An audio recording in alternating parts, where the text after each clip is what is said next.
it took me a long time to understand what sacrifice meant.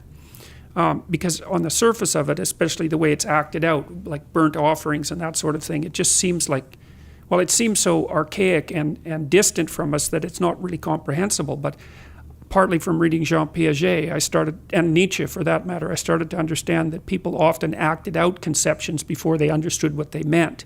And we act out a lot of things we don't understand because we're much more complex than we can represent. So we're always acting out things we don't understand. So there's this idea in Cain and Abel that you have to make sacrifices in order to stay on the good side of God. And so I thought about that practically, say, not so much metaphysically, but practically, and realized that that was equivalent to the discovery of time, of the future. Because we do act, and this is a peculiar discovery of human beings, and maybe a consequence of our expanded intelligence, is that we're actually aware of the future.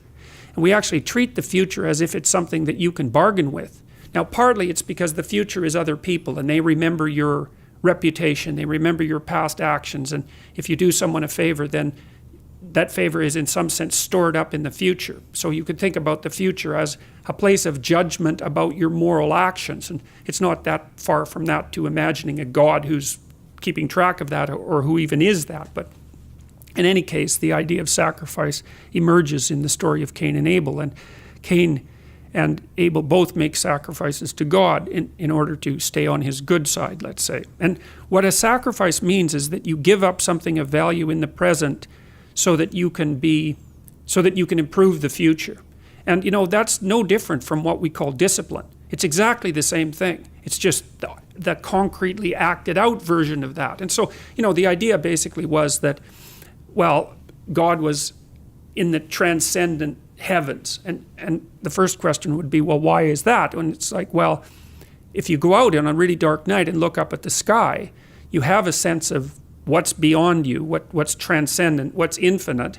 And so to associate that with the highest of values is a reasonable association, right, from an emotional point of view. So it's not particularly primitive. It's a smart metaphor, or it's a smart intuition that and it's above you. And we tend to think of when you're moving towards an ideal that you're moving up, that you're moving above, you're moving to the mountaintop, right? You're going up, not down. And so it all sits within that same framework. And it's partly because when you go up, like on a mountain, you can see for long distances, right? So all those things are tangled together. So anyways, so the idea is that you have to give up something of value now so that you make the future better.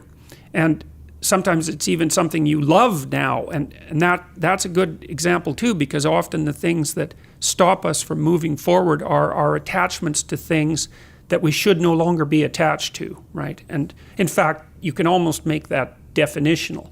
If you're not moving forward in your life, there's a high probability that you have some idea or some mode of action or some habit that you're so in love with that you won't let go of it. So all right, so Cain and Abel make sacrifices, and there's kind of a hint in the story that it's just a hint that Cain's sacrifices are sort of second rate. But in any case, it's ambivalent, hey? But Abel, he just does wonderfully well, and everything works out for him. And everyone knows people like that, And so God accepts his sacrifices, but for some reason he rejects Cain's. And maybe it's the arbitrariness of God, or maybe it's because Cain's heart isn't in the right place when he's making his sacrifices, which is more likely. And so Cain goes and has a chat with God, and he says, basically what he says is something like, how in the world can you possibly justify this universe that you created? You look at me and I'm breaking myself in half trying to adapt and to make things right, and it's not working. And then there's this Abel character, and things come easy to him, and everything is flourishing for him, and so, like, what the hell? And if you don't understand that question, then you're not thinking, because it's very, very frequently the case when a serious catastrophe besets you in life that you essentially ask exactly that question. What's the meaning of life? What's the purpose of the world? How come there's suffering? And it's easy to become resentful and vengeful as a consequence of that. And so you got to think about what state of mind having your sacrifices rejected puts you in, especially when you see someone who's successful, because that's where the jealousy and resentment starts to fester is probably the right word.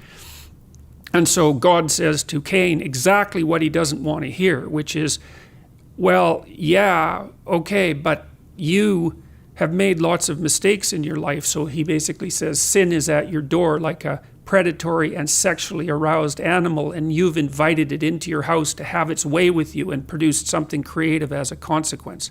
So he's used a sexual metaphor, and so that you've willingly gone down the negative path. And you've allowed that to enter into you and to operate in a creative manner.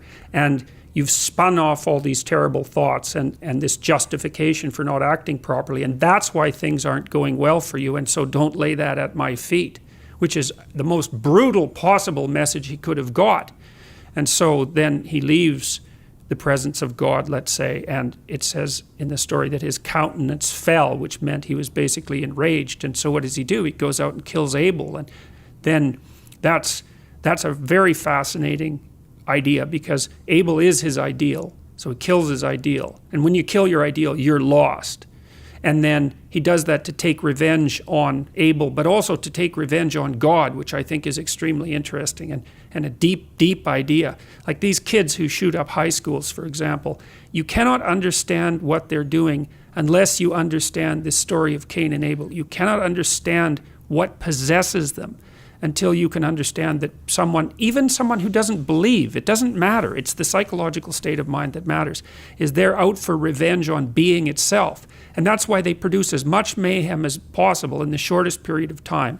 That's why they sacrifice innocent people, because it's much more vengeful and demonstrative to kill innocent people than to kill guilty people, right? Because it's a worse sin, so to speak. And then they kill themselves.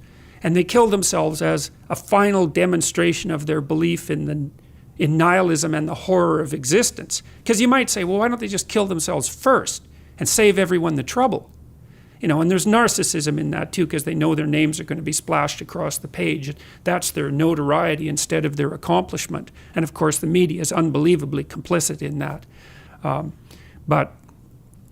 So when you're talking about motivation for evil, then you have to understand what it is that's driving it, and it is a deep resentment about the structure of being, for being saturated with suffering, but also for rejecting your sacrifices, and that that produces the bitterness of failure. And I'll stop with this. One of the things that's really interesting about the Old Testament is that, and the Jews in the Old Testament, is that they don't take the path of Cain. Every time they're walloped by God, which is like fairly frequently, they say, we must have done something wrong and we have to set ourselves right. And that's an unbelievably heroic attitude, because that's the alternative to cursing fate. It's like you take the responsibility for failure onto yourself.